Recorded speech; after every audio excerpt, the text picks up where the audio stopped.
Ella estaba de rodillas en la tierra reseca, embarazada, sin nadie. El vestido floreado, el vientre pesado, el cielo morado y cerrado allá arriba, y flores amarillas que ella misma había cortado, porque era todo lo que había. Cada persona que debió haberse quedado se fue. Cada mano que debió haber ayudado se cerró. Cargó todo sola. El peso del vientre, el peso del abandono, el peso de un mundo que miraba y fingía no ver. Hasta que un hombre a caballo se detuvo al fondo del camino, se quitó el sombrero, miró y se quedó. Sin prometer nada, sin pedir nada, solo se quedó. Lo que pasó después, este video te lo va a mostrar. Dime en los comentarios desde qué país estás viendo esta historia. Si esto ya pesó en tu corazón, deja el like ahora y suscríbete, porque lo que ese hombre hizo en las horas siguientes, nadie lo esperaba. Sabina Trujillo tenía, al momento en que su madre dejó de reconocer los días con claridad, lo siguiente: una casa de adobe con el techo remendado en 3 lugares distintos con materiales distintos porque cada reparación había llegado con lo que había a la mano en ese momento, y no con lo que hacía falta realmente. Un costal de maíz que alcanzaría para 6 semanas, si era cuidadosa con las porciones y si las gallinas seguían poniendo, lo cual no estaba garantizado porque las gallinas eran 2, y ponían de manera irregular, desde que el calor del verano anterior las había desorientado y nunca habían terminado de recuperar el ritmo. Una milpa pequeña sembrada en tierra que había dado poco desde antes de que Sabina naciera. Tierra pedregosa y flaca que exigía más de lo que devolvía, y que su madre había trabajado durante décadas con una perseverancia que ya no era optimismo sino costumbre. Un vestido floreado de tela regalada, rojo con flores azules y amarillas, que ella misma había cosido en una tarde, y que usaba casi todos los días porque era el que tenía. Un rebozo café con el fleco deshilado por los bordes de tanto uso, que había sido de su madre antes de que su madre dejara de salir. Y un hijo adentro del cuerpo, de 6 meses ya, que nadie había pedido formalmente y que venía de todas formas con la determinación silenciosa de lo que ya está en marcha, y no tiene modo de detenerse. Lo que no aparecía en ese inventario, porque no hay manera de incluirlo en una lista sin que suene a otra cosa, era el tiempo que le llevaba a todo eso. Las horas de madrugada cuando Cleotilde no dormía, y necesitaba que alguien le hablara. Las horas de mediodía cargando agua bajo el sol, las horas de la tarde moliendo y cocinando con el vientre que ya pesaba y que hacía todo más lento. Las horas de la noche cociendo a la luz de la vela lo que se había roto durante el día. Ese tiempo no estaba en ningún inventario porque nadie lo había pedido que lo llevara, y porque llevarlo habría requerido reconocer que era un recurso que se estaba acabando. Y reconocerlo no servía para nada más que para saber que se estaba acabando. No tenía dinero en efectivo, o tenía tan poco que era lo mismo que no tener. No tenía deuda escrita en papel, pero sí debía favores que nadie iba a cobrarle en moneda, y que de todas formas pesaban de una manera que Sabina conocía bien, porque había crecido viendo a su madre pagar esa clase de deudas con trabajo y con silencio, y con la disposición de no quejarse cuando correspondía callarse. No tenía marido desde un martes en la mañana, en que el hombre que vivía con ella le dijo que volvía al mediodía, y no volvió. Eso había sido 5 meses atrás. Sabina lo había buscado 3 días, había preguntado en el pueblo, había esperado otro mes con esa clase de espera que no se declara, sino que simplemente se ejerce, levantándose cada mañana y mirando el camino antes de empezar el día. Después, había dejado de esperar. No porque se hubiera resignado en el sentido tranquilo de esa palabra, sino porque no había modo de alimentar a una mujer enferma con la resignación, ni de cargar agua con ella. Y las cosas que había que hacer, no esperaban a que ella terminara de procesar lo que le había pasado. Lo que sí tenía era a Cleotilde Vargas, su madre, 68 años cumplidos el mes anterior, con una torta de maíz que Sabina había hecho, y con una vela que encontró en el fondo de una caja, y que encendieron juntas sin hacer ceremonia porque Cleotilde era de las que no gustan de ceremonias para las cosas propias, solamente para las de los demás. Cuando Sabina le preguntó si quería que cantaran algo, la vieja hizo un gesto con la mano que significaba que no exagerara. Así que no cantaron nada. Comieron la torta en silencio, y fue suficiente, porque entre ellas el silencio hacía mucho tiempo que no era incomodidad, sino una forma de estar juntas que no requería más. Cabello completamente blanco desde los 50. Cuerpo que había ido cediendo terreno a la enfermedad, con la lentitud de algo que no se rinde de golpe, sino que va retirándose cuarto por cuarto, dejando que la persona que lo habita siga funcionando con lo que queda. Cleotilde había sido de las mujeres que no piden auxilio, hasta que el cuerpo no da absolutamente más, y aún entonces, lo piden con una incomodidad visible, como si pedir fuera una forma de rendirse, que no termina de sentarse bien. Ese carácter le había servido bien durante décadas, le había dado una independencia que en esa región y en ese tiempo era escasa para una mujer sola. Había criado a Sabina sin ayuda sostenida de nadie. Había trabajado la milpa en los años en que todavía podía. Había negociado ella misma lo que había que negociar, y se había mantenido sin deberle más de lo justo a nadie. Eso era un logro real en un lugar donde las mujeres sin hombre detrás tendían a volverse invisibles o a volverse dependientes. Y Cleotilde había elegido ninguna de las dos cosas con una terquedad que Sabina heredó sin que nadie se la declarara expresamente. Pero ahora ese mismo carácter la había llevado a no pedir cuando debería haber pedido antes. Y la enfermedad había avanzado más de lo que habría avanzado si alguien la hubiera visto en los primeros meses, cuando todavía había algo que hacer que no fuera solamente acompañar. Sabina la bañaba, la alimentaba, le cambiaba la ropa de cama con la frecuencia que hacía falta y con los recursos que había, que no siempre eran suficientes. Le hablaba de noche cuando la vieja no podía dormir, de cosas pequeñas y cotidianas. Lo que habían hecho las gallinas ese día, lo que había visto en el camino cuando fue a buscar agua, cómo estaba la milpa, si había nubes o no había. No hablaba de la enfermedad. No hablaba del hijo que venía. No hablaba del hombre que se había ido. Hablaba de las gallinas y de la milpa y del camino, y Cleotilde escuchaba con los ojos cerrados o abiertos, dependiendo de la noche, y a veces respondía y a veces no. Lo que importaba era el sonido de la voz de Sabina en el cuarto oscuro, que era una manera de decirle a la vieja que seguía habiendo alguien ahí, que el mundo no se había vaciado todavía. No lo hacía con resignación ni con amargura, que eran las dos interpretaciones que la gente del pueblo le atribuía desde afuera cuando hablaban de la situación de las dos mujeres de la casa del borde del camino. Lo hacía porque Cleotilde Vargas era lo único que tenía nombre propio en su vida en ese momento. Lo único que reconocía cuando se despertaba de madrugada con el hijo, moviéndose adentro, y el peso de todo lo demás cayéndole encima. El amor de Sabina por su madre no era del tipo que se declara ni del tipo que se exhibe. Era del tipo que se ejerce, que se pone en práctica en los detalles que nadie ve, en la manera en que acomodaba las almohadas para que la vieja estuviera cómoda, en el caldo que hacía con lo poco que había pero que hacía bien, con las hierbas que había aprendido de la misma Cleotilde cuando era niña, y que ahora usaba para ella. Ese amor era una forma de memoria también, y Sabina lo sabía aunque no lo pensara en esos términos. La comunidad que las rodeaba, ese conjunto de casas dispersas a lo largo del camino que el polvo reclamaba cada temporada seca, y que la lluvia volvía intransitable cada temporada húmeda, había llegado a un acuerdo tácito sobre las dos mujeres de la casa del borde. Eran una situación que estaba resuelta. Eso significaba que nadie intervenía de manera sostenida, no porque fueran malos vecinos en el sentido declarado, ni porque quisieran el mal de Sabina y de Cleotilde, sino porque la gente tiende a no tocar lo que tiene la apariencia del orden, aunque ese orden sea apenas la superficie de algo que está costando muchísimo mantener. Sabina iba al pueblo. Compraba lo que podía con lo que tenía. Cargaba agua, molía, cocinaba, lavaba, remendaba, y por las noches se sentaba junto a su madre. Eso, desde afuera, tenía el aspecto de una mujer que está manejando su situación. Y una mujer que está manejando su situación no convoca la compasión de la misma manera que una mujer que claramente se está hundiendo. Fue así como llegó el primer golpe serio, y llegó de la manera en que llegan los golpes que más duelen.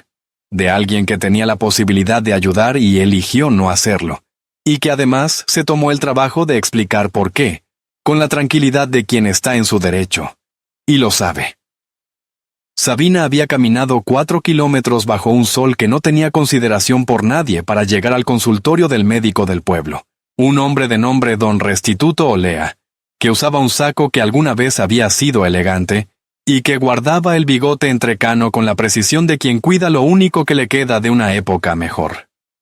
Tenía 54 años, y la costumbre de los que han ocupado una posición de autoridad durante suficiente tiempo, como para olvidar que esa posición existe para servir a algo, y no solamente para existir. El consultorio era una habitación al frente de su casa, con una silla para el médico y 2 bancas de madera para quienes esperaban, y olía a alcohol y a un jabón que no era de los que usaba la gente del campo. Había un cuadro en la pared que no venía al caso. Había una ventana con una tela que hacía las veces de cortina. Era el único consultorio médico al que tenían acceso las familias de ese radio, lo cual le daba a Don Restituto Olea una posición que no había tenido que ganarse en ningún sentido real.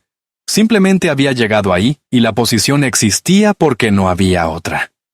Sabina llegó al umbral del consultorio con el vientre visible bajo el vestido floreado y el rebozo echado sobre los hombros, y le explicó, con las palabras precisas de quien ha practicado lo que va a decir durante el camino de 4 kilómetros para no gastar palabras de más, ni dejar fuera nada importante, que su madre tenía fiebre irregular desde hacía semanas, que ya no se levantaba sola, que necesitaba que alguien la viera. No le pidió compasión, le expuso los hechos. Creía que los hechos eran suficientes para que el médico entendiera que había una persona enferma que necesitaba atención médica, que era la función que el médico tenía. Don Restituto la escuchó, o hizo el gesto de escucharla, que no es exactamente lo mismo, porque escuchar implica que lo que uno oye tiene algún efecto en lo que uno hace a continuación, y en este caso no lo tuvo.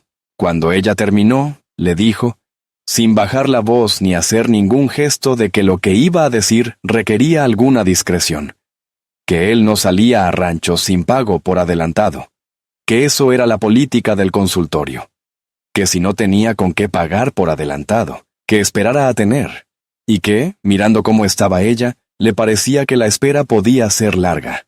Se lo dijo con la naturalidad de quien dice algo que considera obvio, y que no requiere suavizarse porque la persona que lo escucha debería haberlo sabido de antemano. Se lo dijo delante de 2 mujeres que aguardaban sentadas adentro con sus propias tristezas y sus propios problemas. Ninguna de las 2 levantó la vista del suelo ni del regazo, ni de lo que estuvieran mirando. Don Restituto regresó adentro del consultorio con el mismo paso con que habría entrado, si hubiera terminado una conversación sin importancia. Sabina se quedó parada en el umbral el tiempo que tardó en entender que ya no había nada más que hacer ahí, que había llegado al final de lo que ese lugar podía darle. Y luego se dio la vuelta y empezó los 4 kilómetros de regreso. No lloró en el camino de regreso, no porque no tuviera ganas, que quizás las tenía, sino porque llorar caminando con ese vientre y ese sol era un lujo que no podía permitirse en ese momento, que requería una energía que no tenía de sobra. Apretó el rebozo sobre el hijo que traía adentro y caminó. El camino era el mismo que a la ida, pero en sentido contrario tiene otra textura, porque uno lleva cosas distintas encima. A la ida llevaba la esperanza de que el médico viniera. A la vuelta llevaba la confirmación de algo que había sospechado pero que esperaba que no fuera así. Las palabras de Don Restituto Olea no le dolían solamente como rechazo, le dolían como certificación. En esa región y en ese tiempo, las palabras que un hombre en posición de autoridad decía en voz alta delante de testigos tenían una función específica, que era la de fijar una condición. Don Restituto no le había dicho solamente que no tenía dinero. Le había dicho, delante de quien quisiera escuchar, que era el tipo de mujer a quien no valía la pena ayudar. Eso se pegaba en la piel de una manera que el tiempo no borraba fácilmente. Y lo que más dolía, lo que Sabina fue procesando en silencio durante los 4 kilómetros de regreso, era que las 2 mujeres que estaban adentro esperando tampoco habían dicho nada. No habían tomado partido a favor de Don Restituto, que también era cierto, pero tampoco habían tomado partido a favor de ella. Y eso era una elección también, aunque se presentara como pasividad. El silencio de esas 2 mujeres le decía algo sobre cómo el mundo estaba organizado en ese lugar. que la solidaridad entre personas en situaciones difíciles no era automática, que también tenía sus criterios y sus límites, y que Sabina, en ese momento y con ese vientre y sin ese hombre que se había ido un martes, estaba del lado equivocado de esos criterios. Las semanas que siguieron tuvieron la textura del agotamiento acumulado, que es distinto al agotamiento de una sola noche sin dormir, y que es mucho más difícil de sobrellevar, porque no tiene el punto de quiebre claro de la cosa aguda. Es el agotamiento que se instala por capas, que ya está ahí cuando la persona abre los ojos por la mañana, antes de que empiece el día, que no se va con el descanso porque el descanso tampoco es completo. Camerino Ríos, el vecino que había prometido al padre de Sabina, años atrás, cuidar de las mujeres de esa casa, en caso de que hiciera falta, mandó a su hijo adolescente a decirle que ya no podía prestarles el burro para acarrear agua, porque lo necesitaban en sus propias tierras. No vino él a decírselo.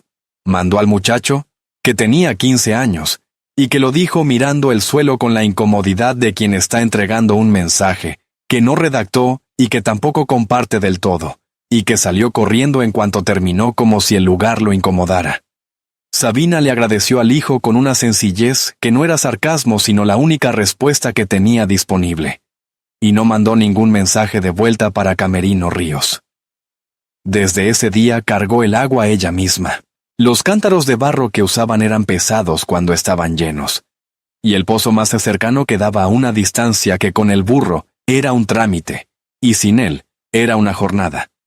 Aprendió a acomodar los cántaros sobre las caderas de una manera que distribuía el peso, sin cargar todo sobre el vientre, inclinando el cuerpo de un modo que le trabajaba la espalda, pero que era lo que había. Lo hacía 2 veces al día, mañana y tarde, y cuando llegaba a la casa dejaba los cántaros junto a la puerta, y se quedaba un momento parada con la mano en la espalda baja, antes de entrar a ver a su madre. Ese momento parada junto a la puerta, con la mano en la espalda y la vista en el cielo o en el suelo, o en ninguna parte específica, era lo más parecido al descanso que se permitía durante el día. Después entraba y seguía. Cleotilde empeoró de manera más visible cuando la temporada seca se afianzó. Ya no se levantaba de la cama salvo con ayuda, y la ayuda la pedía con una incomodidad que Sabina había aprendido a anticipar para que la vieja no tuviera que pedirla. Comía poco y mal, con la dificultad de quien ha perdido el apetito no como capricho, sino como síntoma. A veces, hablaba con personas que no estaban en el cuarto, con una claridad y una naturalidad que indicaba que para ella sí estaban. Decía nombres, respondía a preguntas que nadie había hecho en voz alta, se reía de cosas que Sabina no podía escuchar. Sabina no interrumpía esos momentos. Los había estudiado con la atención de quien necesita entender algo que no está en ningún libro. Y había llegado a la conclusión de que su madre no estaba perdida en esos momentos, sino que estaba en otro lugar al que todavía tenía acceso, y del que Sabina simplemente no tenía la llave. Eso no le daba miedo, no, le daba una especie de tristeza que no era desesperación sino reconocimiento. Cleotilde se estaba despidiendo de cosas que ella no podía ver, y eso era un proceso que le pertenecía a la vieja, y que nadie podía hacer por ella. Hubo una noche en que Cleotilde tuvo una confusión que fue peor que las anteriores. Se despertó convencida de que estaba en otro lugar, en una casa que Sabina no reconocía por la descripción, y empezó a llamar a alguien por un nombre que tampoco reconocía. Lo llamaba con una urgencia que no era de este tiempo, sino de uno anterior, de cuando ese nombre significaba algo que Sabina nunca supo. La vieja se incorporó en la cama, o lo intentó, y Sabina tuvo que ir hasta ella y sostenerla con los brazos mientras le hablaba al oído con la voz que había aprendido a usar para esas situaciones. Baja, constante, sin dramatismo, diciendo su nombre una y otra vez hasta que el nombre hiciera efecto. Cleotilde fue volviendo despacio, como quien sale de algo profundo y no está segura todavía de lo que hay en la superficie. Cuando reconoció a Sabina, no dijo nada. Simplemente dejó de empujar contra los brazos que la sostenían y se relajó, y eso fue suficiente. Sabina la acomodó de nuevo, le dio agua, se sentó en el petate con la mano cerca de la mano de su madre, y no durmió más esa noche. Dormían en el mismo cuarto. Sabina en un petate junto a la cama de su madre. Había noches en que Cleotilde se despertaba y no sabía dónde estaba. Y Sabina le hablaba desde el petate con la voz baja y constante de quien guía a alguien de regreso desde un lugar oscuro, diciéndole su nombre, diciéndole que estaba en su casa, que todo estaba bien, que Sabina estaba ahí. La vieja se calmaba con ese sonido antes de que se calmara con las palabras, que era una cosa que Sabina había notado, que en ese estado de confusión nocturna, lo que primero llegaba a Cleotilde era el tono y el ritmo de la voz, no el significado de lo que decía. Así que Sabina hablaba con calma aunque por dentro no estuviera calmada, con constancia aunque estuviera agotada, con una voz que decía que el mundo todavía tenía forma aunque adentro de ella misma esa certeza estuviera más frágil de lo que mostraba. Era una actuación, en el sentido de que requería sostener algo hacia afuera que no correspondía exactamente a lo de adentro. Pero era también algo más que una actuación, porque la voz que usaba con su madre en esas noches era real, aunque la calma que representaba no fuera completamente real. Y lo que Cleotilde recibía era real, aunque la persona que lo daba no tuviera de dónde sacarlo con tanta facilidad. Fue en una de esas noches, cuando Sabina llevaba semanas sin dormir un bloque continuo de más de 3 horas, cuando llegó Isidra Castellanos. No llegó de noche, llegó a media mañana, sin avisar, como quien ha tomado una decisión y la ejecuta antes de cambiar de opinión. Era una mujer de 39 años que lavaba ropa ajena y que conocía las plantas medicinales con la precisión práctica de quien ha aprendido por necesidad durante mucho tiempo y no por estudio. Llegó con un atado de hierbas envuelto en un trapo limpio y con una olla de caldo de pollo todavía caliente que había cargado 4 kilómetros desde el pueblo en las manos, caminando despacio para no derramarlo. Dejó las cosas en la entrada de la casa. Le explicó a Sabina qué era cada hierba y para qué servía y cómo usarla. Y se fue antes de que Sabina pudiera decirle que se quedara, o ofrecerle algo a cambio, o encontrar las palabras para lo que quería decirle, que eran muchas, y que en ese momento no salían. Sabina se quedó parada en la puerta con la olla caliente entre las manos y las hierbas bajo el brazo, y sintió algo que no sabía bien cómo nombrarse. No era exactamente gratitud, aunque también era eso. Era más parecido al reconocimiento de que alguien la había visto a ella. No a la situación, no al problema, sino a ella. A Sabina Trujillo con el vientre de casi 6 meses, y el agotamiento de semanas, y el vestido floreado y la espalda que le dolía. Y ese reconocimiento tenía un peso específico que nada de lo que había recibido en meses tenía. Porque la mayoría de lo que había recibido en meses era la confirmación de que no era vista o de que lo que se veía de ella no merecía consideración. Isidra Castellanos no le había dado nada grande. Le había dado caldo y hierbas y 4 kilómetros de camino. Pero le había dado eso sin que nadie se lo pidiera, lo cual lo convertía en otra cosa. La milpa que Sabina había sembrado sola, con el vientre de 5 meses ya pronunciado, y el sol de la temporada pegando sin miramientos, produjo ese año menos de la mitad de lo que necesitaban. La tierra había recibido poca lluvia en el momento en que la necesitaba, y había recibido demasiada después, cuando ya no servía de nada. Sabina lo sabía desde antes de levantar la cosecha. Lo había visto venir en la manera en que las plantas iban creciendo, en el color de las hojas, en el peso de las mazorcas cuando todavía estaban en la planta. Hay un conocimiento que se tiene sobre la tierra cuando se la trabaja de cerca y durante mucho tiempo. Un conocimiento que no viene de los libros, sino de los años, y de la repetición. Y ese conocimiento a veces dice cosas que no se quieren escuchar.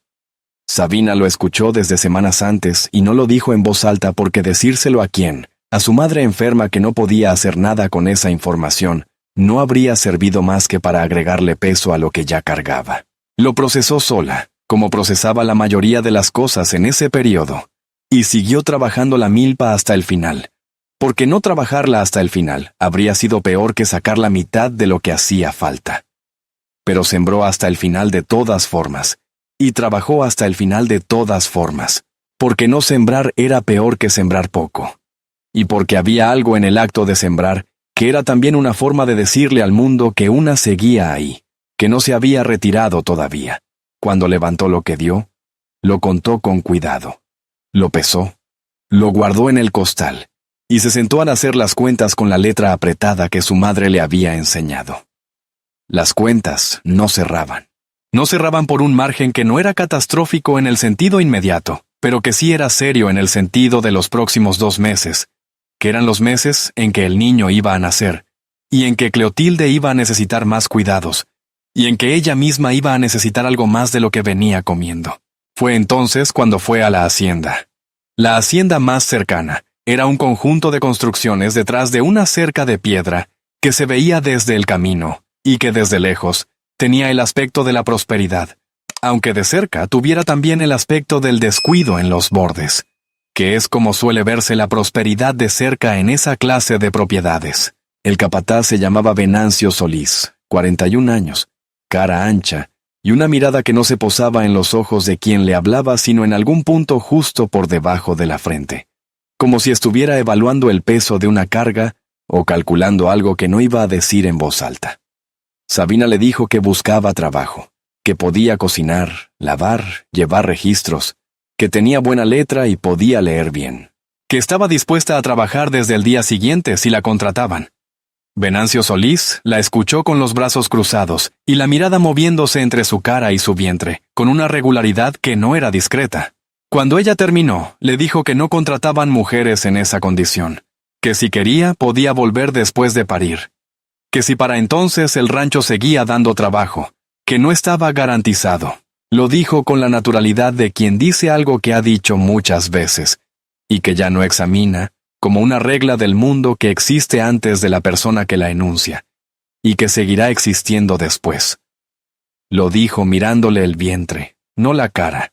Y en ese gesto estaba todo lo que Sabina necesitaba entender. Que para ese hombre, ella no era una persona que buscaba trabajo, sino una condición que descalificaba. Dio las gracias con la misma voz plana con que había dicho todo lo demás. Salió y caminó de regreso a la casa sin detenerse. Lo que hay que entender de ese periodo, para entender lo que fue construyéndose en Sabina durante esas semanas, es que cada rechazo no llegaba solo. Llegaba encima de los anteriores, y se apilaba, y el peso no era solamente el de la negativa en sí, sino el de lo que cada negativa confirmaba. Que el mundo, en esa región y en esa época, tenía criterios muy precisos para decidir a quién le extendía la mano y a quién no. Y que esos criterios no tenían que ver con el trabajo o la voluntad de una persona, y sí mucho que ver con si esa persona estaba en la forma correcta, con el hombre correcto, en la situación correcta. Sabina no pensaba en esos términos abstractos porque no era el momento de pensar en términos abstractos. Era el momento de cargar agua y de hacer las cuentas y de sentarse junto a su madre de noche. Pero lo sentía en el cuerpo de una manera que no necesitaba palabras para existir. Lo sentía en los umbrales donde nadie la invitaba a pasar, en los recados mandados por hijos adolescentes en lugar de venir a decir las cosas de frente, en las miradas del mercado que la sumaban y la restaban en un segundo y sacaban una conclusión que ella no había autorizado. Hubo una semana en que Cleotilde tuvo fiebre 3 días seguidos. Sabina le aplicó las compresas con el agua que tenía. Le dio las infusiones que Isidra le había dejado. Le habló toda la noche del primer día porque la fiebre traía confusión. Y Cleotilde necesitaba escuchar que alguien seguía ahí. Al tercer día la fiebre bajó sin que nadie viniera a verla, sin que nadie del pueblo apareciera, sin que don Restituto Olea cruzara los 4 kilómetros que separaban su consultorio de la casa de adobe. ¿Bajó sola? ¿O bajó gracias a las compresas y las infusiones y las noches sin dormir de Sabina, que era lo mismo que decir que bajó gracias a lo único que había disponible? Cleotilde salió de esos 3 días más pequeña, como si la fiebre le hubiera cobrado algo que no se devuelve. Comía menos, dormía más. Ya casi no hablaba con las personas que no estaban en el cuarto. Sabina lo notó y no lo dijo en voz alta porque decirlo no cambiaba nada. Fue en esos días cuando Sabina tomó una decisión que no anunció a nadie, porque no había a quien anunciársela. Iba a llegar hasta el final de lo que viniera, sin importar lo que fuera, y después de ese final iba a seguir. No era una decisión heroica. Era la decisión práctica de alguien que ha revisado las opciones y ha determinado que no hay ninguna que sea mejor que seguir. Pero las decisiones prácticas, cuando se toman en condiciones de agotamiento extremo y de pérdida progresiva, tienen también una dimensión que va más allá de lo práctico. Tienen la dimensión de lo que una persona decide ser, Y Sabina había decidido ser de las que no se doblan aunque se cansen. No porque fuera más fuerte que otras mujeres en situaciones similares, sino porque Cleotilde Vargas le había mostrado durante toda una vida que doblarse no resuelve nada y sí cuesta mucho. Y ese era quizás el único legado concreto y utilizable que la vieja podía dejarle. La noche antes de que Cleotilde muriera, Sabina no durmió. No porque supiera con certeza lo que iba a pasar, sino porque algo en el cuerpo lo sabía antes de que la mente lo procesara y no la dejó descansar. Estuvo toda la noche en el petate junto a la cama de su madre, con una mano sobre el vientre del hijo que venía, y la otra extendida cerca de la mano de Cleotilde, sin tocarla siempre pero disponible, por si la vieja necesitaba sentir que alguien seguía ahí en la oscuridad. La respiración de Cleotilde fue cambiando a lo largo de la noche, de una manera que Sabina escuchó con una atención que no sabía que tenía. Primero regular, luego con pausas más largas entre exhalación e inhalación. Luego con un ritmo diferente que no tenía nombre, pero que era distinto a todo lo anterior. A veces la vieja decía palabras sueltas. A veces movía los dedos. Sabina no le soltó la mano en toda la noche. Cleotilde murió cuando el cielo empezaba a cambiar de color antes del amanecer. No fue con ruido ni con movimiento. Fue con la quietud de algo que se extingue después de haber ardido durante mucho tiempo. Una quietud diferente a la quietud del sueño. Más definitiva, más amplia. Sabina lo sintió en la mano antes de verlo en la cara. Porque la mano de su madre dejó de tener temperatura propia con esa gradualidad que no se puede ignorar si uno está prestando atención. Y Sabina estaba prestando atención desde hacía horas. Se quedó quieta un momento con la mano de la vieja entre las suyas, mirando su cara, que tenía la expresión de alguien que ha terminado de hacer algo que le costó mucho, y que por fin puede descansar de verdad. Luego hizo lo que había que hacer. La vistió con la ropa que Cleotilde guardaba doblada en el fondo del baúl desde hacía años, ropa limpia y decente que había preparado para ese día, con la misma anticipación práctica con que había guardado el dinero para los derechos de sepultura, y con que había dejado instrucciones sobre dónde estaban las cosas importantes. Le cruzó los brazos sobre el pecho.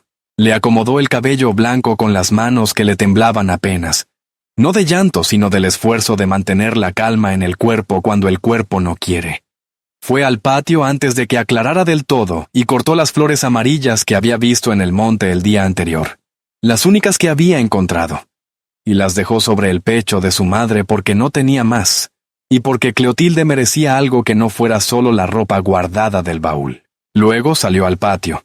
Se sentó en el suelo con la espalda contra la pared de adobe que el sol iba a calentar más tarde, y estuvo ahí un tiempo sin hacer nada que no fuera estar. El niño que traía adentro se movió mientras ella estaba sentada en el suelo del patio. Se movió con esa fuerza que tienen los que vienen. Esa fuerza que no pide permiso y que no entiende de momentos. Sabina puso la mano sobre el vientre. No dijo nada, pero ese movimiento, en ese momento, con su madre recién muerta adentro de la casa y el cielo todavía morado antes del día, fue una de esas cosas que se quedan grabadas en el cuerpo de una manera que no se borra. La simultaneidad de lo que se termina y lo que viene. Sin espacio entre los dos, sin transición suave, sin que el mundo haga pausa. Mandó aviso con un niño que pasó por el camino media mañana. Le explicó la casa, le dijo que fuera al pueblo, que avisara que Cleotilde Vargas había muerto y que necesitaban ayuda para el entierro del día siguiente. El niño asintió con esa seriedad que tienen los niños cuando les encargan algo de adultos, y que es una seriedad real, no imitada, porque los niños en esa región aprendían temprano que los encargos de adultos son encargos serios. Se fue corriendo por el camino. Sabina lo vio alejarse, y luego miró el camino vacío en la dirección del pueblo, y esperó. Nadie llegó ese día. Sabina esperó sentada en el patio toda la tarde, mirando el camino, levantándose solamente para revisar a su madre, para darle agua a las gallinas, para hacer algo con las manos cuando el tiempo de esperar se volvía demasiado concreto. El camino estuvo vacío de personas que vinieran hacia ella desde el pueblo todo el día. Pasaron otras personas, gente que iba y venía por sus propios asuntos. Y algunos la vieron sentada en el patio, y siguieron de largo porque lo que vieron era una mujer sentada en el patio de su casa, que no era una imagen que convocara intervención. Al oscurecer encendió la vela que le quedaba, entró a sentarse junto a su madre, y durmió en el petate la primera noche sin Cleotilde viva en el cuarto. Al día siguiente llegó el cura, Ildefonso Bracamontes, 62 años, con la sequedad de los que han visto muchos duelos y han aprendido a administrar el propio sin gastarlo en los ajenos. Llegó a media mañana montado en una mula que dejó atada afuera, entró, miró el cuarto, miró a Cleotilde, y empezó los gestos del oficio con la eficiencia de quien los ha ejecutado suficientes veces como para que no requieran pensamiento. Había en esos gestos un respeto que era genuino en la forma, que era lo que la forma podía garantizar sin conocer a la persona que estaba siendo enterrada, ni a la persona que la había cuidado hasta el final. Sabina lo vio hacer todo eso desde el umbral del cuarto, con las manos juntas y el rebozo sobre los hombros. Cuando Bracamontes terminó y se volvió hacia ella, por un momento Sabina pensó que iba a preguntarle algo, que iba a decirle algo que no fuera lo que dijo. Lo que dijo fue que tendría que pagar los derechos de sepultura antes de que le dieran lugar en el cementerio del pueblo. No le preguntó cómo había pasado los días previos. No le preguntó si había comido, que era una pregunta razonable dado que cualquiera que la mirara podía ver que estaba en el final del embarazo y que estaba sola. No mencionó la criatura que Sabina cargaba visible desde cualquier ángulo, no para preguntarle cómo estaba, ni para decirle que eso también necesitaba atención. Nada. Extendió la mano con la misma naturalidad con que el médico había recitado su política de pago por adelantado. La naturalidad de quien ha determinado que la situación personal de la persona frente a él no es asunto suyo y que su función comienza y termina en el trámite. Sabina fue hasta el petate, levantó el borde con cuidado, sacó el dinero que había guardado ahí durante meses. Había juntado ese dinero gradualmente, en cantidades pequeñas que sobraban de las compras del pueblo, y que guardaba debajo del petate en lugar de en el baúl, porque el petate era más fácil de alcanzar cuando una se levantaba de noche y necesitaba verificar que seguía estando. Lo había guardado porque Cleotilde le había dicho una vez, mucho tiempo atrás, que siempre había que tener para el entierro, que era lo único gasto de la vida que no se podía diferir ni negociar, ni sustituir por algo más barato. Así que lo había guardado, y ahora lo sacó, y se lo dio al cura, que lo contó con los dedos sin que la prisa lo apurara. Asintió con la cabeza y se fue. Cuando salió, el cuarto se quedó más vacío que antes de que llegara, que era un logro en el sentido inverso. Esa tarde, mientras Sabina estaba sentada en el patio junto a la puerta de la casa, apareció a lo lejos por el camino un hombre a caballo. Se detuvo antes de llegar, a una distancia que era la distancia de alguien que no quiere interrumpir sin permiso, pero que tampoco quiere pasar de largo sin más. El caballo estaba quieto. El hombre también. Sabina lo miró desde donde estaba sin levantarse, porque no tenía energía para ponerse de pie para alguien que podía hacer cualquier cosa. El hombre ató el caballo a un árbol seco que había al borde del camino, y caminó hacia la casa quitándose el sombrero mientras avanzaba. Era Apolinar Mendoza, 49 años. Una complexión de hombre que ha cargado cosas durante mucho tiempo, y que el cuerpo lo muestra sin dramatismo, simplemente como la forma que tiene. Cara curtida por el sol con la textura de la madera que ha estado a la intemperie durante años, que no es descuido sino historia acumulada. Manos grandes con los nudillos marcados que sostenían el sombrero con esa naturalidad de quien no sabe dónde ponerlo, pero lo pone en algún lado porque tiene que ir en algún lado. Lo conocían en la región como ranchero que paga lo que debe, y no pide más de lo que puede devolver. Cerrado pero justo. De los que no ofrecen nada que no les sea pedido directamente, pero que cuando dan algo, lo dan completo sin retasear. Había enviudado 6 años atrás, silenciosamente, sin hacer de ello una historia pública ni de su luto, algo que la gente tuviera que administrar. Su mujer había sido de las personas que dejan un espacio muy específico cuando se van, no porque fueran ruidosas, sino porque eran precisas, y ese espacio preciso es el más difícil de llenar o de no llenar. Apolinar había elegido no intentar llenarlo. Había seguido con las tierras, con los animales, con los peones, con las temporadas de siembra y de cosecha, y había hecho de esa continuidad la forma en que se vive cuando ya no se tiene muy claro para qué se vive, pero tampoco se tiene razón para parar. Administraba sus tierras solo, sin socios, sin favores pendientes en ninguna dirección. Sabina lo había visto en el mercado del pueblo 2 o 3 veces en su vida, de lejos, en el tipo de cruce de vistas que se tiene con alguien que uno reconoce pero que no conoce. Nunca habían hablado. Se acercó. Se paró a unos pasos de la puerta, lo suficientemente cerca para hablar sin gritar, y lo suficientemente lejos para no estar adentro sin permiso. Miró hacia el interior de la casa donde estaba Cleotilde. Miró a Sabina, miró el vientre con la brevedad de quien nota algo, y no lo convierte en comentario. Luego miró el camino vacío, como verificando lo que ya sabía antes de preguntar. Preguntó, con la voz llana y sin adorno de quien hace una pregunta cuya respuesta ya supone, pero que de todas formas hay que hacer, si había alguien más viniendo. Sabina le dijo que no.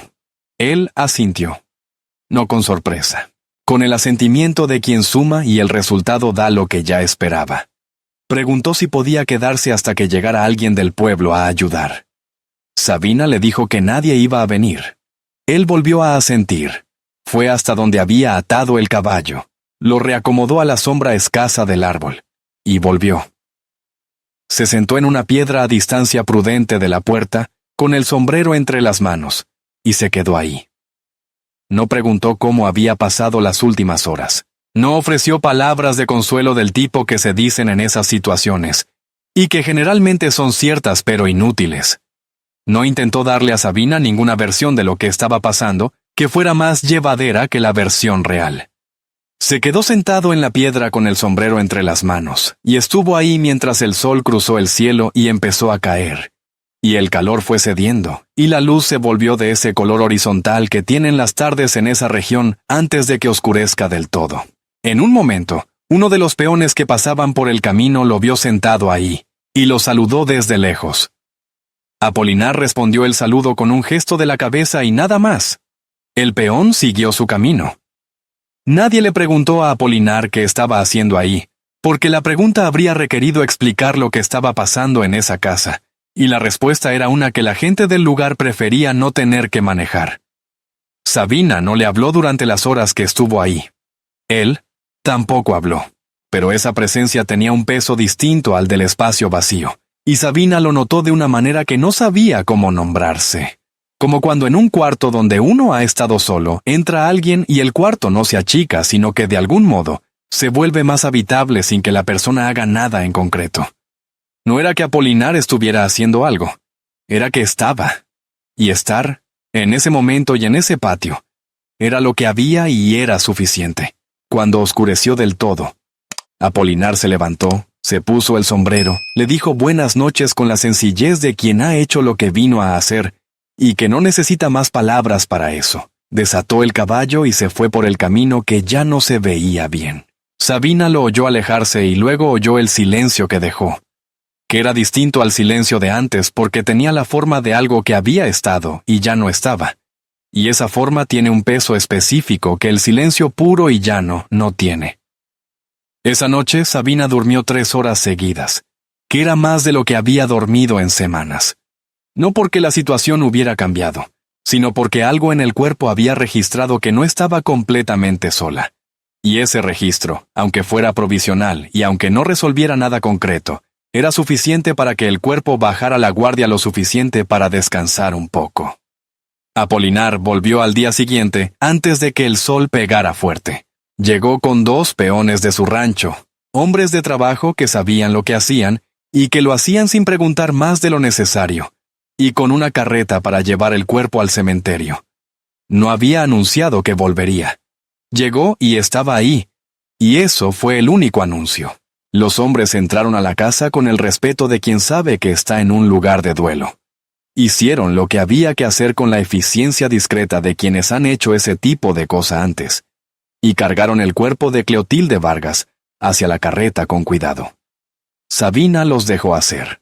No tenía energía para ofrecer ni para rechazar nada. Y Apolinar lo había entendido desde antes de llegar, que era por eso que no había preguntado, sino que simplemente había llegado con lo que hacía falta. Caminaron hasta el cementerio del pueblo con la carreta al paso. Sabina iba junto a la carreta, con el rebozo echado sobre los hombros, aunque el calor no lo pedía, porque el rebozo era esa mañana una manera de estar cubierta que necesitaba. El camino del rancho al cementerio pasaba por el borde del pueblo, y algunas personas los vieron pasar. Nadie se unió al grupo. Nadie detuvo lo que estaba haciendo para sumarse. Miraron desde donde estaban y siguieron con sus asuntos, que era exactamente lo que habían hecho desde que Sabina había mandado el aviso con el niño del camino. El entierro fue breve y sin ornamento. Un ayudante del cura dijo los rezos con la eficiencia de quien tiene otros asuntos después. Los peones de Apolinar ayudaron con lo que había que ayudar. Sabina estuvo de pie junto a la tumba hasta que terminó todo, con las manos juntas delante del vientre, y la vista en el montículo de tierra que cubría a Cleotilde Vargas. 70 años de vida, de carácter, de silencio, de amor, del tipo que no se declara en voz alta, sino que se ejerce en los detalles todos los días. No dijo nada en voz alta. Puso la mano sobre la tierra un momento, el tiempo que hace falta para decirle a alguien lo que no se puede decir en palabras, y luego se fue. Cuando salió del cementerio, Apolinar estaba junto a la carreta. Los peones estaban a distancia, ocupados con el caballo. Apolinar no le preguntó si estaba bien, que era una pregunta que en ese momento no tenía respuesta honesta. Se quedó callado un momento mirando el suelo, y luego le dijo, con la voz sin adorno de quien dice algo que ha pensado pero que no sabe bien cómo vestir, que si necesitaba trabajo, en su rancho había que hacer, que había dónde estar. No lo dijo como quien hace un favor ni como quien ofrece caridad. Lo dijo como se dice algo que es razonable dado lo que existe. Una mujer que necesita trabajo y un rancho donde hay trabajo, y las dos cosas juntas hacen una conclusión que no requiere más elaboración que esa.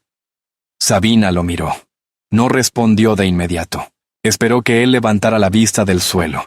Y cuando lo hizo, le sostuvo la mirada el tiempo justo para que los dos entendieran que lo que seguía era un trato entre personas que se tratan con respeto, no una concesión de uno hacia el otro, sino un acuerdo entre iguales en términos de lo que cada uno traía y lo que cada uno necesitaba. Luego dijo que sí, sin más elaboración porque no hacía falta. No fue el inicio de nada sencillo. Fue el inicio de algo que podía funcionar si los dos lo trabajaban. Y ninguno de los dos necesitó decirlo, porque ambos lo sabían de la misma manera en que se saben las cosas que no requieren anuncio. Sabina regresó a la casa del adobe esa tarde. Recogió lo que cabía en un morral sin forzarlo. Miró el cuarto donde su madre había muerto esa mañana y salió. Dejó las llaves colgadas en el clavo junto a la puerta porque no había a quien dárselas. La casa era de Cleotilde y ahora era del tiempo, y el tiempo no necesita llaves. Caminó hacia el rancho de Apolinar Mendoza con el hijo adentro del cuerpo a punto de nacer, el morral al hombro, y el vestido floreado de tela regalada que era lo más vivo que había en esa tierra de magueyes torcidos y horizontes sin cumplir. El rancho de Apolinar Mendoza no era grande ni pretendía serlo. Era funcional con la funcionalidad de las cosas que han ido creciendo según la necesidad, y no según el plan de alguien que tenía recursos para planear. Un cuerpo principal de adobe con techo de teja, 2 cuartos anexos añadidos en diferentes momentos, con diferentes materiales, y que se notaba que eran de diferentes momentos, un corral bien mantenido con la solidez de quien cuida lo que usa, una bodega donde guardaba las herramientas y el grano, un pozo con buen nivel de agua que era la mayor ventaja real que tenía el terreno sobre otros de la región. Los árboles que había en el patio eran pocos y no muy altos, pero daban sombra en los puntos donde la sombra hacía falta. Junto a la cocina para la mañana, junto al corredor para la tarde. ¿Eso no era accidente? Sino el resultado de décadas de vivir en un lugar y aprender su geometría de luz. Los 4 peones que trabajaban ahí eran hombres de entre 20 y 50 años que conocían su oficio y que habían aprendido a trabajar bajo un patrón que no pedía explicaciones innecesarias, pero tampoco las daba sin que se le pidieran. Había en ese rancho una especie de orden callado que no era rigidez, sino el orden de las cosas que funcionan porque todos los que intervienen saben lo que les corresponde. Sabina llegó. Evaluó el lugar en una mirada sin que nadie notara que lo estaba haciendo, y al día siguiente empezó a trabajar. No porque nadie le hubiera dicho que tenía que empezar de inmediato, sino porque no sabía estar quieta cuando había que hacer. Y porque estar quieta en ese momento, con su madre recién enterrada y el hijo a punto de llegar y todo lo demás todavía sin forma, era peor que moverse. El movimiento era la única forma de anclar el tiempo que tenía disponible. Le dieron el cuarto del fondo, el más pequeño y el más tranquilo, con una ventana que daba al patio trasero, y que por las tardes dejaba entrar una luz que no era bonita en el sentido decorativo, pero que era luz, y eso era suficiente. Hizo lo que podía hacer con el cuerpo que tenía en ese momento: cocinar, ordenar, llevar los registros de las cuentas con la letra apretada y limpia que Cleotilde le había enseñado cuando era niña con una libreta, y una paciencia que Sabina nunca había olvidado.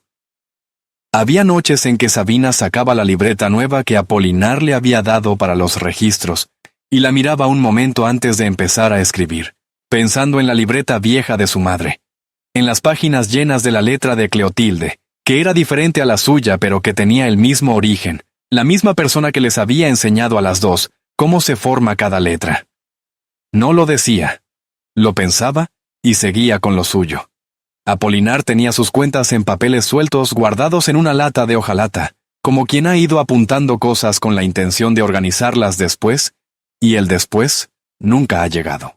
Él mismo lo admitió sin vergüenza, pero con el fastidio concreto de quien sabe que algo está mal y no ha tenido cómo resolverlo.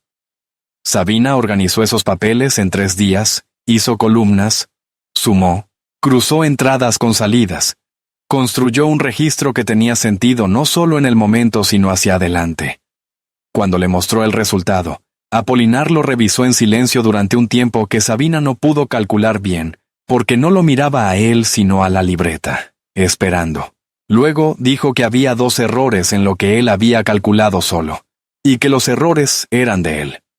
Lo dijo sin molestia, sin necesidad de defender nada, sin convertirlo en una explicación de por qué había errores que pudiera distribuir la responsabilidad hacia otro lado. Era un hombre que podía equivocarse sin que admitirlo le costara el carácter, que era una cosa que Sabina no había visto con frecuencia en hombres de su posición, y que registró sin hacer comentario.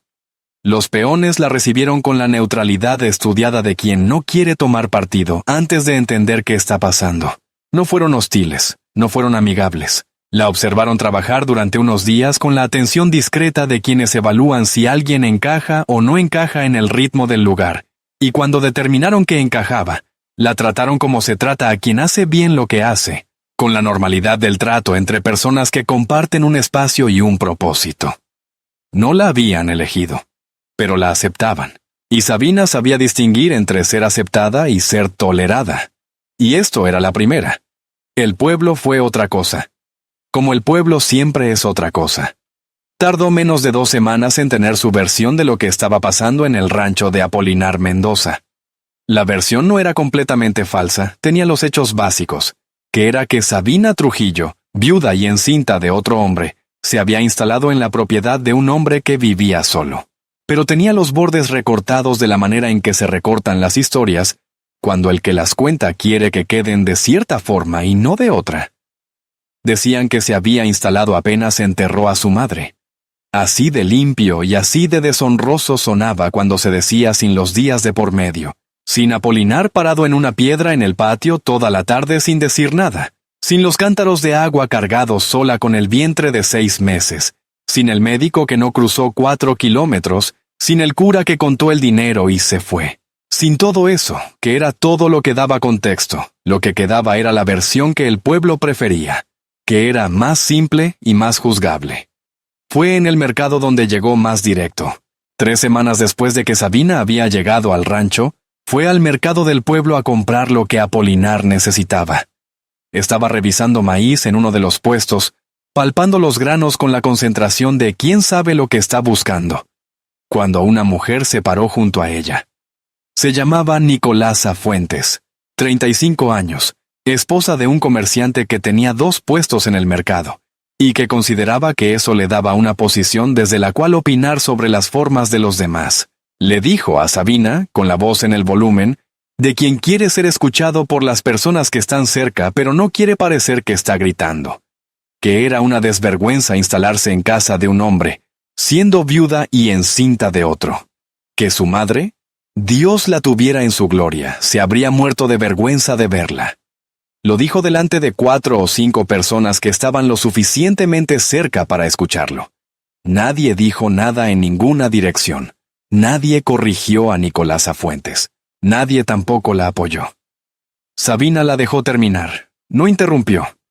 No cambió la expresión de una manera que Nicolasa Fuentes pudiera usar para decir que se había alterado.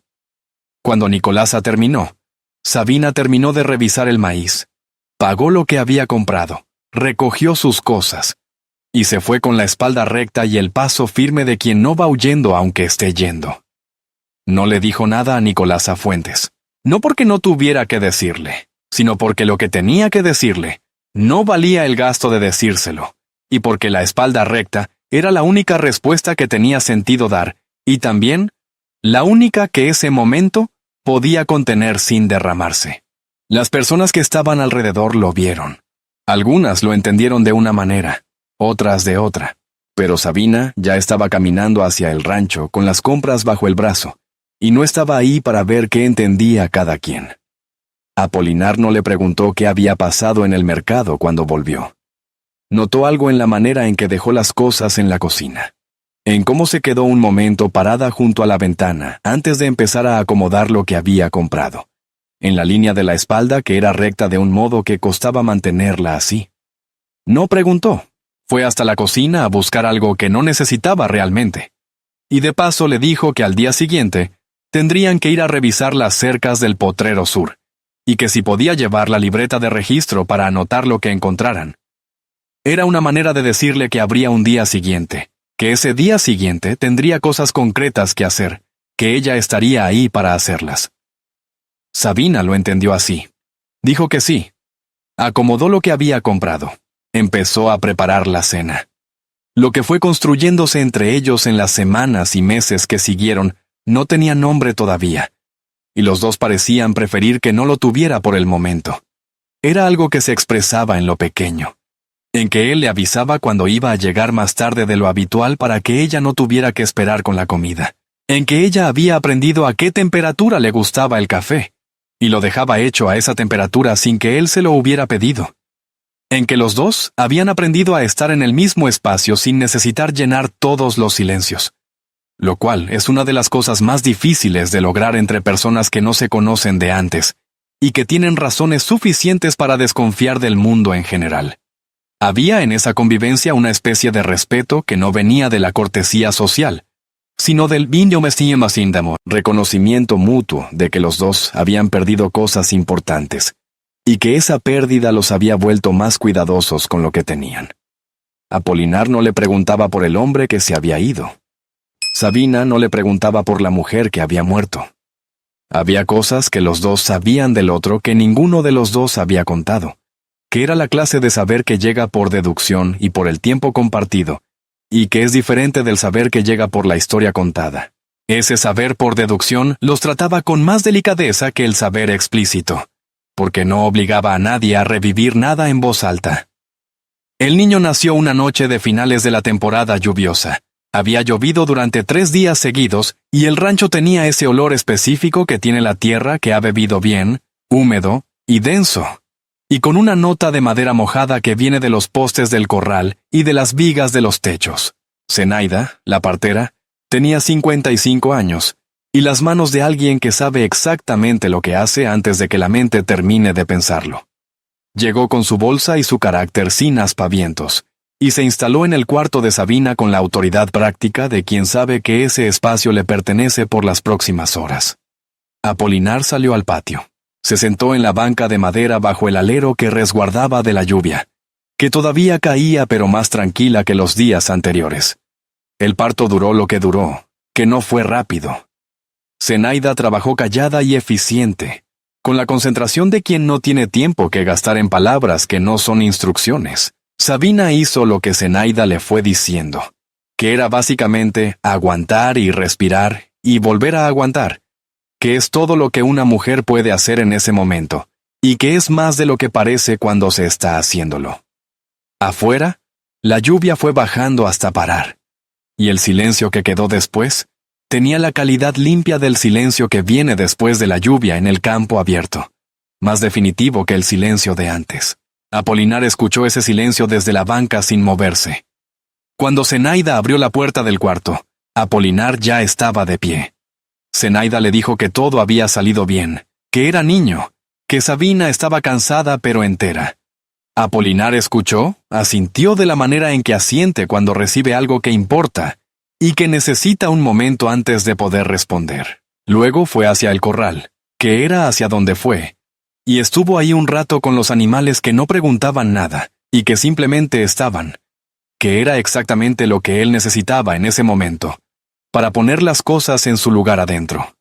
Sabina nombró al niño sin consultar a nadie, que era su derecho, y que lo sabía con la certeza de las cosas que no necesitan defenderse en voz alta porque simplemente son así.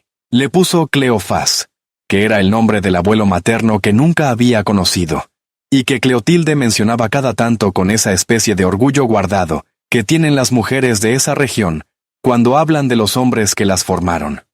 No un orgullo ostentoso, sino uno que se nota en el tono, en la manera en que la boca forma la palabra. Cleofás Vargas.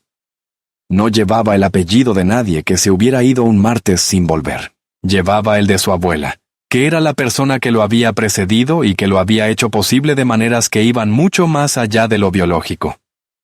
La primera mañana con el niño afuera del cuerpo, Sabina lo tuvo junto a la ventana del cuarto pequeño donde entraba la luz de madrugada antes de que amaneciera del todo. Esa luz fría y clara que no es todavía del día. Lo miró con una expresión que no era la felicidad sencilla de los cuentos. Era algo más parecido al reconocimiento, a la suma de todo lo que había cargado para llegar hasta ese momento. Los cántaros de agua con el vientre de 6 meses, los 4 kilómetros de camino con el sol de frente, y el rechazo del médico encima. El dinero sacado de debajo del petate para un cura que no había preguntado si había comido. Las noches sin dormir junto a su madre. La banca en el mercado donde nadie se había movido cuando Nicolasa Fuentes habló. Cleofás era el resultado visible de todo eso. No la recompensa, que implica que el sufrimiento se canjea por algo mejor. El resultado, que es diferente y más honesto. Lo que existe porque uno siguió existiendo a pesar de todo. Apolinar vio al niño al tercer día, cuando Zenaida, que todavía estaba en el rancho porque Sabina necesitaba asistencia esos primeros días, lo dejó pasar un momento al cuarto. Se quedó parado junto a la cama donde dormía Cleofás con las manos colgando porque no sabía qué hacer con ellas en ese contexto específico, y lo miró durante un rato. Luego se agachó un poco, no para tocar al niño sino para verlo mejor. Y luego se enderezó y salió. En el pasillo se cruzó con Sabina que volvía de la cocina. Se miraron. Él le dijo que el niño tenía buen color, que era buena señal. Ella dijo que sí. Cada uno siguió a lo suyo, y eso también era una forma de estar de acuerdo en algo. Hubo semanas difíciles después. Semanas en que Sabina se levantaba antes del amanecer con Cleofás, que no dormía, y con el agotamiento de los primeros meses con un recién nacido, que es un agotamiento de otra categoría al que ya conocía, y sentía el peso de lo que no era simple todavía. No era la dueña de la casa, no era la mujer del rancho en ningún sentido formal. El pueblo la nombraba con palabras que ella había decidido no escuchar, pero que llegaban de todas formas, indirectamente, a través de los ojos de las personas en el mercado, o en la manera en que algunas mujeres del pueblo la saludaban con la boca, pero no con el resto. Había además la pregunta que nadie le hacía en voz alta, pero que estaba presente en el trato de ciertas personas. ¿Qué era ella en ese rancho exactamente? ¿Bajo qué título? ¿Con qué derecho? ¿Sobre qué? Esa pregunta no tenía una respuesta fácil en los términos que el pueblo necesitaba para clasificar las cosas, y la ausencia de respuesta fácil era en sí misma una forma de presión. Sabina la sostenía sin responderla, porque responderla habría requerido que el asunto tuviera una forma que todavía no tenía, y forzar la forma antes de que estuviera lista habría roto algo que todavía estaba tomando su forma propia. Hubo mañanas en que Apolinar llegaba de los potreros con el cansancio de alguien que lleva años administrando todo solo y que no ha aprendido a distribuir el peso, porque nunca ha tenido a quien dárselo. Se cruzaban en esas mañanas sin la energía de ser amables el uno con el otro y a veces sin la energía de ser otra cosa, y simplemente coexistían en el espacio de la cocina o del corredor, sin hablar más de lo necesario. Pero seguían haciendo lo que había que hacer. Apolinar salía a los potreros, revisaba los animales, administraba lo que había que administrar. Sabina cocinaba, ordenaba, cargaba a Cleofás, que ya empezaba a tener carácter propio, y que expresaba ese carácter con la contundencia vocal de quien no ha aprendido todavía que hay otras formas de pedir. Llevaba los registros del rancho con la libreta y la letra apretada, y esos registros eran buenos, eran claros. Eran el tipo de registro que sirve no solo en el momento, sino que permite mirar hacia atrás, y entender qué ha pasado y hacia adelante, y anticipar lo que viene. Apolinar lo sabía y lo valoraba de una manera que no expresaba en palabras, pero que Sabina notaba en la manera en que él trataba la libreta, con cuidado, con el respeto que se le da y a algo que uno reconoce como útil. En esa constancia sin aspavientos, en esos días de trabajo compartido y silencios que poco a poco fueron dejando de ser incómodos, se fue construyendo algo que todavía no tenía nombre, pero que tenía forma. Tenía la forma del café hecho a la temperatura correcta. Tenía la forma de la libreta bien llevada. Tenía la forma de Apolinar diciendo que al día siguiente habría cercas que revisar, que era una manera de decir que seguiría habiendo días. Tenía la forma de Sabina diciéndole que sí, sin más elaboración, porque más elaboración no hacía falta.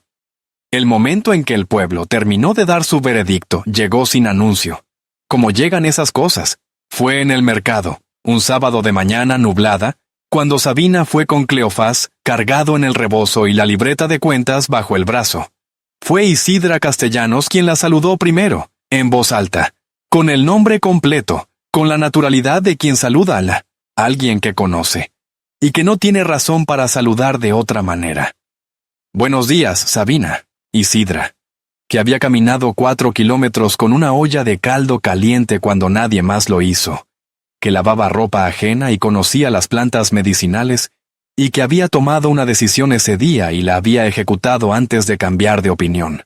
Ese saludo en voz alta, en ese mercado donde las voces viajan, fue lo más parecido a una declaración pública que nadie había hecho en favor de Sabina desde que había llegado al rancho. Sabina respondió el saludo con la misma naturalidad. Las dos siguieron con lo suyo. Pero algo había quedado dicho que el pueblo tendría que procesar sin poder ignorarlo. Nicolasa Fuentes estaba en el mercado ese sábado. Las dos se cruzaron en uno de los pasillos entre los puestos. Nicolasa no dijo nada. Sabina tampoco. Esa vez, el silencio era de Sabina. Y era un silencio diferente al del día en que Nicolasa había hablado. No era el silencio de quien no sabe qué contestar, sino el de quien ya no necesita contestar porque la pregunta ya no le importa. Nicolasa lo sintió. Lo que hace una persona cuando recibe ese tipo de silencio dice mucho de ella. Nicolasa Fuentes se fue por otro pasillo sin más. Eso también fue un veredicto, aunque nadie lo llamara así. Hubo una tarde ya bien entrado el año siguiente, cuando Cleofás tenía varios meses y gateaba por el patio con la terquedad determinada de los que están a punto de caminar, en que Apolinar llegó de los potreros y se sentó en la banca de madera del corredor sin decir nada. Sabina estaba en el patio con el niño. La luz de tarde era casi horizontal, de ese color que hace que todo parezca más quieto de lo que es. Apolinar estuvo un rato mirando al niño. Luego, sin mirar a Sabina, dijo que quería saber si ella pensaba quedarse. Que si pensaba quedarse, quería que las cosas estuvieran claras entre ellos. Que él no era hombre de palabras largas, pero tampoco de dejar las cosas a medias. Sabina escuchó todo eso. Cuando él terminó de hablar y la miró, ella le dijo que se quedaba, que no necesitaba que las cosas estuvieran en más palabras que esas. Él asintió. Cleofás se cayó de lado en el patio y se rió de su propia caída. Los dos lo miraron un momento, y ninguno dijo nada más, que era la manera en que esas personas, en ese lugar y en ese tiempo, decían que ya estaban de acuerdo en algo que importaba. Cleofás aprendió a caminar en ese patio, dio los primeros pasos un mediodía, 4 pasos torcidos hacia la banca donde Sabina estaba sentada con la libreta, y luego se sentó solo en el suelo, y se miró las manos como si no entendiera del todo qué había pasado. Sabina lo miró hacer eso. Apolinar lo vio desde el corredor donde estaba ocupado con algo que no requería toda su atención. Nadie aplaudió.